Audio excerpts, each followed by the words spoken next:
나는 첩보다 못한 아내였습니다. 허울 좋은 빈 가슴의 부잣집 아줌마로 껍데기뿐인 명예에 갇혀 살았습니다. 겉으로는 번듯해 보였지만 그 속은 텅 비어 아무것도 채워지지 않은 공허함만이 가득했죠. 제 나이 이제 70, 머리는 마치 눈 내린 겨울 산처럼 하얗게 새어버렸고 거울 속에 비친 제 모습은 제가 봐도 더 이상 생기라고는 찾아볼 수 없는 외로움에 지쳐 시들어버린 할머니의 초상입니다. 저보다 고작 5살 위인 언니도 저보단 훨씬 젊어 보입니다. 세월의 흔적은 누구에게나 공평하다지만 저에게는 특히 더 가혹하게 느껴지더군요. 하지만 이제 이 잔혹한 삶에 대해 아무런 애착도 미련도 없다고 굳게 믿었습니다. 아니, 그렇게 스스로를 속이며 살아왔던 것 같습니다. 그 믿음은 오전에 평소 꾸준히 다니던 성모병원에서 건강검진 결과 위암이라는 진단을 전해 들었을 때 여지없이 무너져 내렸습니다. 의사의 차분하고도 냉정한 목소리가 제 귀에 박히는 순간 저는 마치 벼랑 끝에서 심장이 덜컥 떨어져 나가는 듯한 소리를 들었습니다. 아니, 설마 아직도 이 고통스러운 삶에 대한 미련이 남아있단 말인가요? 그렇게도 무관심했던 제 자신이 순간적으로 혼란스러웠습니다.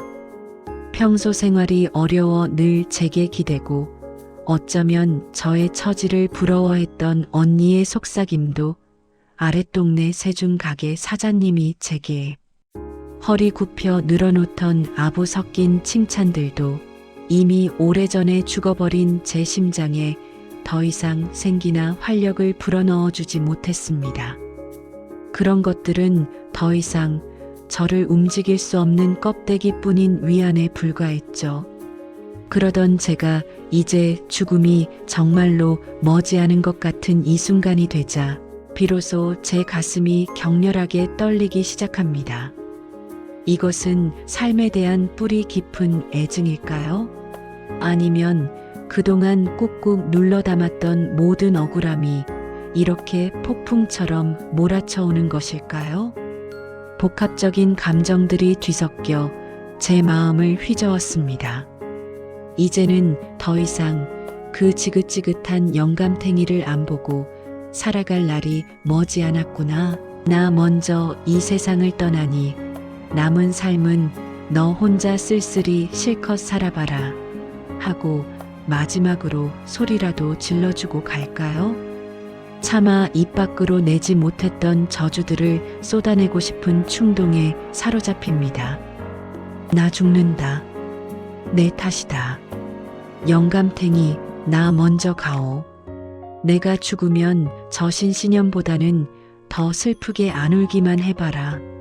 평생 짓물은 내 가슴에 맺힌 이 깊은 한을 저승 가서라도 기필코 다 갚아줄 테니까 하고 악다군이라도 쓰며 그 멱살이라도 붙잡고 흔들어 볼까요?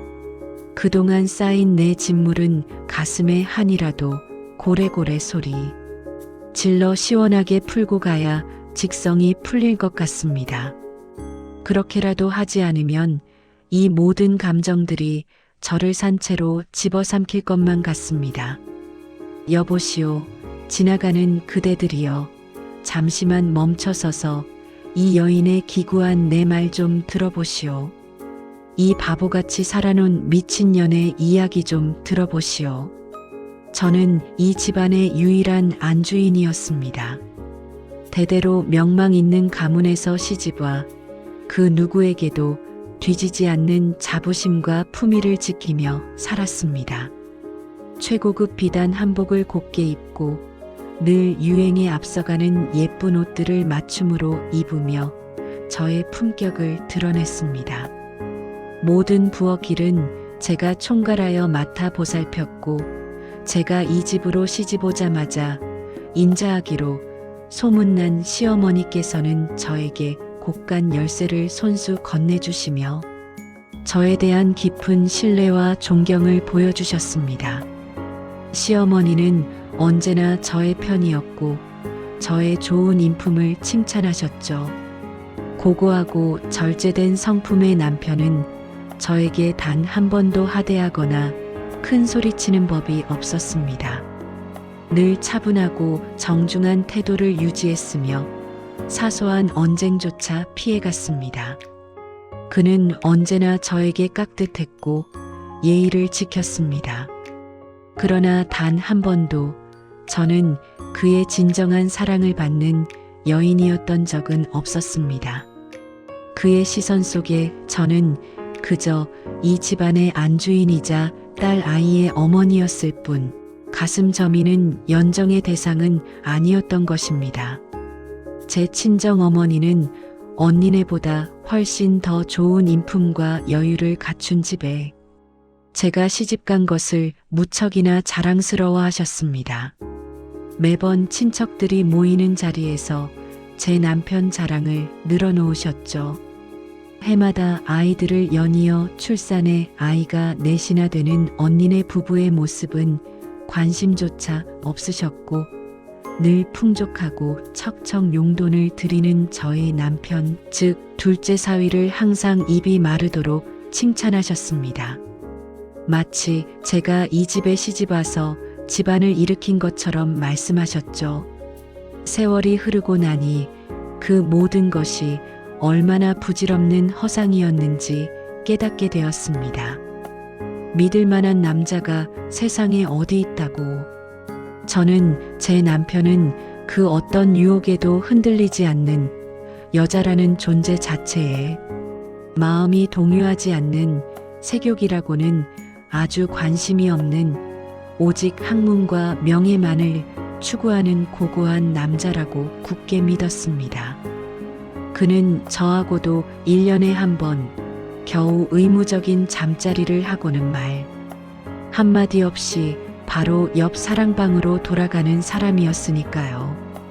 그에게서 살가운 애정 표현이나 달콤한 속삭임 같은 것은 기대할 수도 없었습니다. 제 남편은 마치 얼음처럼 차갑고 고독한 존재였습니다. 살 날이 많지 않은 시어머니의 소원을 들어드리고 집안의 대를 이을 아들을 얻어야겠다는 생각으로 가난한 과부를 한 사람 집안으로 들였습니다. 제가 미친년이었어요. 제가 바보였습니다. 과부의 몸으로 기댈 곳도 거처할 곳도 제대로 없는 딱한 처지였던 신씨는 얼굴도 아주 곱거나 화려한 미모를 가진 것은 아니었습니다. 오히려 수수하고 평범한 인상이었죠. 저를 형님이라고 부르며 늘 미안해하는 모습을 보이기에 저는 그 어려운 처지가 너무나 안쓰러워 마음이 움직였습니다. 저에게 아들 하나만 낳아준다면 작은 집이라도 얻어주어 편안하게 살게 해주리라 생각했습니다. 한 달, 두 달이 지나도 그녀에게 태기가 없자 저는 답답한 마음에 정말 제 남편 등을 떠밀어 신씨 방에 밀어 넣었습니다. 그리고 저는 밤마다 불단에 엎드려 아들 하나만 빨리 들어서게 해달라고 부처님께 간절히 빌고 또 빌었습니다. 저는 제 지극한 정성에 감동한 부처님이 틀림없이 아들 하나를 점지해 주실 거라고 철석같이 믿으며 매일 밤 눈물로 기도했습니다. 그런데 그게 1년이 되고 2년이 되고 마침내 3년째가 되어서야 겨우 신씨에게 임신 소식이 들려왔습니다. 임신했다는 그 기쁜 소식을 듣자마자 평생 저에게 무뚝뚝했던 남편의 얼굴은 마치 한여름의 태양처럼 환하게 빛이 나며 신씨의 손을 덥석 잡아주는 것이었습니다. 그 따뜻하고 다정한 손길, 환희에 찬 그의 눈빛을 보는 순간 남편의 눈앞에는 이미 저는 존재하지 않는다는 것을 깨달았습니다. 저는 마치 투명인간처럼 느껴졌습니다. 남편은 평생 단 한 번도 저에게 물건 하나를 손에 사다 준 적이 없었습니다. 그런데 신 씨가 임신한 후로는 어느 날은 새빨간 딸기를, 어느 날은 밤에 슬그머니 집을 나가 싱싱한 귤을 사오는 겁니다. 또 어느 날은 평생 한 번도 하던 적이 없는 반찬 투정을 하며 슬그머니 갈비가 먹고 싶다고 이야기하는 것이었습니다. 그 갈비가 상에 오르자마자 남편은 기다렸다는 듯이 후다닥 집어 신 씨의 밥그릇에 놓아주는 모습이라니. 그 순간 저는 온몸의 피가 머리로 역류하는 듯한 충격과 분노를 느꼈습니다. 제 머리카락은 곤두서고 심장은 미친 듯이 날뛰었습니다. 신 씨가 따뜻하다며 몸에 걸치고 있던 분홍색 스웨터도 남편이 사다 준 것이 분명했습니다. 이제 막 쉰줄에 들어서는 중년의 남자가 어찌 이토록 어린아이 같은 사랑에 빠질 수 있단 말인가요? 아니야, 저는 애써 부정했습니다. 이건 사랑이 아니야. 그저 딱한 신 씨에 대한 동정일 뿐이야. 내가 생각해도 신 씨는 너무나 가엾은 처지잖아. 라고 저 스스로를 끊임없이 위로했습니다. 아마 저는 그 순간에도 제 자신을 현모양처라는 허울 좋은 틀에 가두고 그런 역할 놀이를 하고 있었나 봅니다. 내가 미친년이지. 정말 내가 미친년이에요. 저녁 밥상을 물린 후 하녀들이 그릇을 정리하는 동안 저는 애써 아무렇지 않은 척 부엌일을 마무리하곤 했습니다.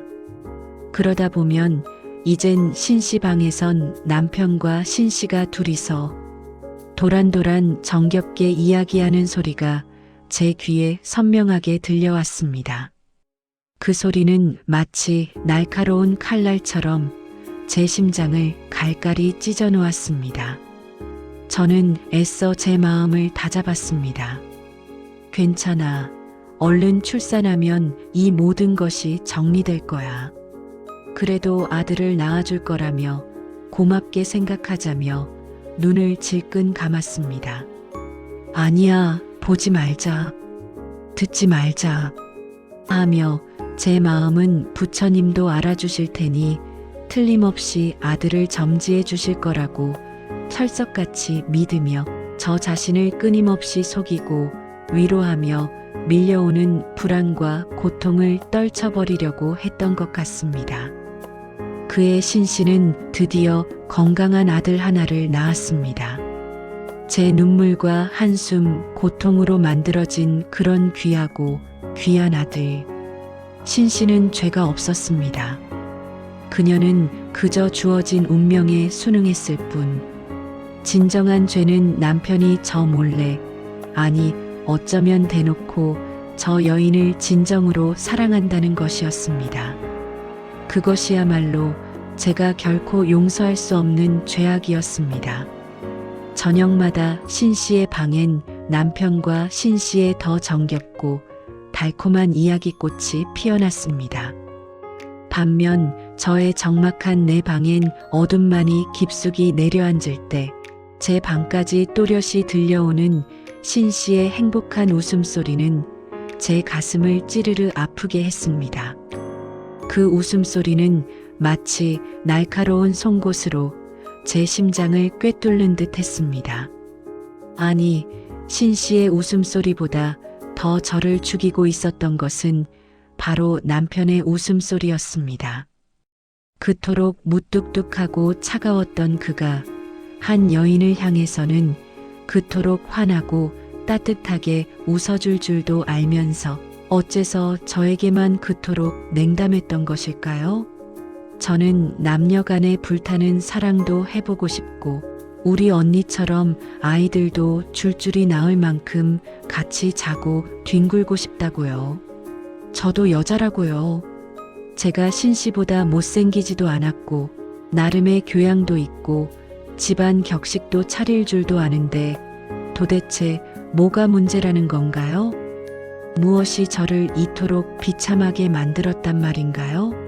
하지만 저는 죽는 순간까지도 남편에게 이런 유치하고 치졸한 말 따위는 하고 싶지도 않았습니다. 저의 자존심이 허락하지 않았습니다. 제 마음은 이미 지옥의 불구덩이 속으로 끝없이 떨어지고 있었고, 길고 긴 밤의 정막 속에서 저는 한없이 메마르게 늙어가고 있었습니다. 영혼까지 말라붙는 듯한 고통이었습니다. 그런데 그 냉정하고 고고했던 남편은 저 아래 가난한 과부였던, 심지어 외모도 볼품없던 여인에게 자신의 뜨거운 심장을, 따스한 손길을 아낌없이 내어주고 있었습니다. 그렇게 뼈를 깎는 듯한 아픈 밤들이 셀 수 없이 지나가 아들 서기가 12살이 되던 해였습니다. 신 씨는 어느 날 갑자기 시작된 하혈로 시름시름 앓더니 결국 병석에 누워 일어나지 못했습니다. 그녀는 마지막 숨을 거두기 전 제게 서기를 잘 부탁한다는 말을 남겼습니다. 그리고는 눈물 어린 목소리로 자기는 형님을 너무 부러워했다며 그동안 진심으로 고마웠다는 말을 남기고는 이 비정한 세상을 떠났습니다. 솔직히 제 가슴 한편으로는 미워했던 그녀. 제가 제 손으로 들여놓은 첩이었지만 그녀는 남편의 고귀했던 제 사랑을 송두리째 가져가 버렸습니다. 이것은 이름 없는 여인의 절망적인 승리인 것입니다. 그녀가 죽던 그 밤 담장 너머로 들려온 것은 남편의 처절한 통곡 소리였습니다. 저는 시어머니가 돌아가셨을 때도 남편이 저토록 억장이 무너지는 통곡을 한 적은 없었다는 것을 기억합니다. 그의 눈물은 결코 제 것이 아니었습니다. 평생을 함께해온 제게는 단 한 번도 보여준 적 없는 진심으로 가슴을 찢는 듯한 절규였습니다. 그래요, 인정해야 합니다. 남편도 신 씨를 진정으로 사랑했습니다. 약한 듯 가녀린 몸매, 부드럽고 상냥한 목소리, 마치 아침 이슬처럼 여린 그녀를 껴안고 산 시간이 무려 15년이었습니다. 그 시간은 남편에게 진정한 행복이었을 것입니다. 그래, 당신은 그녀를 사랑했구나. 아니, 지금도 사랑하는구나. 이제 그이의 마음속엔 나는 없었다. 나라는 여인은 죽었다. 나는 신 씨가 미치도록 미웠지만 동시에 가여웠다. 우리는 한 남자를 사이에 두고 각기 다른 감옥에 갇힌 죄수였으니까. 그 눈물을 보며 깨달았습니다. 아, 나는 첩보다 못한 아내였구나. 저 남자의 가슴 속엔 이미 내가 죽고 없구나. 신 씨가 떠나고 10년, 남편은 영혼이 빠져나간 빈 껍데기로 제 곁에 앉아 있었다. 사람들은 나를 보고 성공한 어머니, 현모양처의 표본이라 칭송하며 부러워하지만 나는 안다. 이 집에서 가장 먼저 죽은 건 25년 전 그날의 내 마음이었다는 것을. 그녀가 떠나고 나는 이제 다시 내 곁으로 남편의 마음이 돌아올 거라고 생각했다. 하지만 신 씨가 떠나고 그렇게 우리가 살아온 10년 동안 내 곁에 남은 건 남편이 아니라 영혼이 빠져나간 빈 껍데기뿐이었다. 사람들은 나를 보고 성공한 어머니, 현모양처의 본복이라고 말한다. 하지만 나는 안다. 이 집에서 가장 먼저 죽은 건 바로 나의 마음이었다는 것을. 이제 껍데기만 살아있던 내가 진짜 죽음을 앞두고 있다는 것을. 나는 첩보다 못한 아내였다.